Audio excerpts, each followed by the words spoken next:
Hello, good morning all my dear students. So we are back here again with one more new video. In today's lecture we will be talking about the concept of isomerism. The concept of isomerism. Then we will be talking regarding the optical isomerism. Optical isomerism. Then we'll be discussing about the chain isomerism, and fourth one will be positional isomerism. Right? So all these are coming under the concept of isomerism. So isomerism concept we have already learned in the 11th standard, right? Okay, then we are also going to talk regarding the concept of chirality of carbon, or we can say chiral carbon, or it is also called as the asymmetric carbon. So we will see this concept in detail. Then we will be also talking regarding the solubility of alkyl halides. So this, in today's topic we are going to discuss about all these points. So let's begin our lecture. Okay, so the topic number 1 is isomerism. So what is isomerism exactly? So this particular isomerism or isomer is a Greek word where iso means same and mer means forms, right? So how we can define this isomerism? See, isomerism or isomer are those compounds which have same molecular formula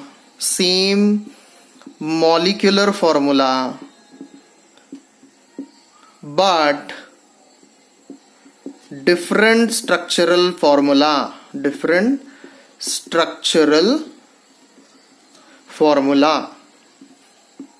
are called as isomers, right? So what is isomers? Isomers are those compounds which have a same molecular formula but a different structural formula, or the other meaning we can write, isomers are those compounds which have same molecular formula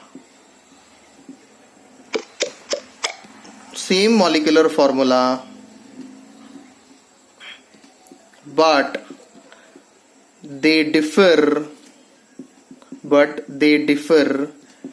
in the position of halogen atom, right? So this is how we can define the isomers. Isomers are those compounds which have the same molecular formula but different structural formula, or isomers are those compounds which have the same molecular formula but they differ in the position of the halogen atom, right? And they also differ in the position of the carbon chain. So we are going to see the different types of isomerism. So let's go for the type of isomerism. So in the type of an isomerism, we can divide the isomerism into 3 types. That is positional isomers,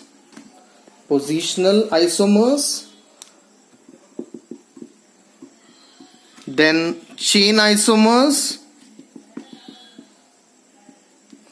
and third one is very important, that is the optical isomers.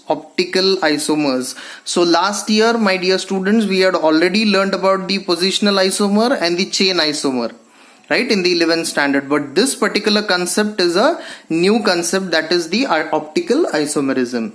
So let's quickly revise what is positional isomer. See, the alkyl halides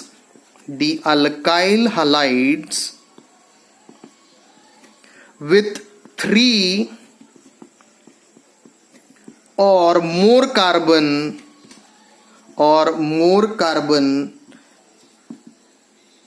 atom exhibit this kind of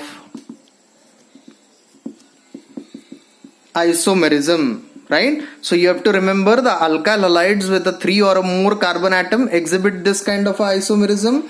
Then we can say this isomerism occurs due to difference in position of halogen atom, right? So this isomerism occurs due to difference in the position of the halogen atom. Now let's take the example and let's understand of the positional isomer. So here we can take the example of a 1-bromobutane and the 2-bromobutane, right? So what is 1-bromobutane? CH3, CH2, CH2, CH2 and Br. See why it is called as 1-bromobutane. At first position we have the bromine atom, and then we have the carbon chain or the parent alkane of butane, right? You know what is the parent alkane. You have learned it in the 11th standard. See, as it is a carbon chain of 4, 1, 2, 3, 4 carbon atoms are there. So it becomes the butane. At one position we have the bromine. So it will become a 1-bromobutane, right? The name will be 1-bromobutane. Right? So we are going to take this example and also we are going to take the example of 2-bromobutane. CH3, CH, Br, CH2, CH3, right? So this becomes your 2-bromobutane. Now what is the difference between 1-bromobutane and 2-bromobutane? Here the position of the bromine is at the first. Here the position of the bromine is at the second position, right? So that is the only difference. That is why we call this as the 2-bromobutane, right? Here in this case you can see at the second carbon one of the hydrogen atom is replaced by the bromine, and here at the first carbon one of the hydrogen atom is replaced by the bromine atom, right? So this is what you have to understand properly. These are nothing but the alkyl halides. Now when we look at the molecular formula, what is the molecular formula of this? See, how many number of carbon atoms are there? 1, 2, 3, 4. So C4. How many number of hydrogen atoms? 3, 2, 5, 2, 7 and 2, 9. So H9. And how many number of bromine atoms? Bromine atoms are only 1. So Br, right? So C4H9Br. Now this is the first one, 1-bromobutane. Now check the second one, 2-bromobutane. See, 1, 2, 3, 4. 4 carbons, right? Again 4 carbons. Number of hydrogen atoms, 3 plus 1, 4. 4 plus 2, 6. 6 plus 3, 9. So again 9 hydrogen atoms and 1 bromine atom at the second position. So here you can clearly see that both of them are having the same molecular formula.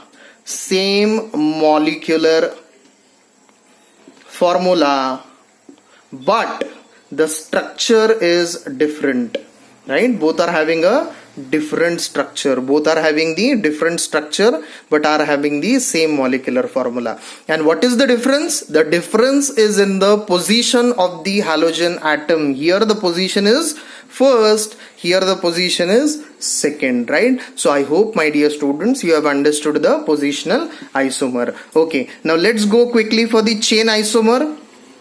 See, what is a chain isomer exactly? Chain isomer occurs due to two things. Either the carbon chain may be a straight chain or it may be a branched chain, right? You all have seen this concept, straight chain and a branch chain, in the concept of IUPAC, right? जितने भी सारे हमने IUPAC देखे हैं उसमें हमने branch chain का भी एग्जांपल देखा है, स्ट्रेट चेन का भी एग्जांपल देखा है, right? So in a chain isomer either they can exist in the straight chain or either they can exist in the branch chain, right? So here we have to understand the alkyl halides the alkyl halides with four or more carbon atom exhibit this kind of isomerism. The alkyl halides with a 4 or more carbon atom exhibit this kind of isomerism, and this isomerism is occurs due to difference in carbon chain. So my dear students, you have understood the carbon chain may be either straight chain or it may be either a branch chain, right? So you have understood this. Then let's take the example and let's understand. So here we are going to take the example of a isobutyl bromide and one bromobutane. So let's take the first one, isobutyl bromide, CH3, then CH, then here we will have a one more CH3, then we will have a CH2, then Br. So this becomes your isobutyl bromide, right? Then the second example will be one bromobutane, CH3, CH2, CH2, CH2, Br, right? Why it is called as isobutyl?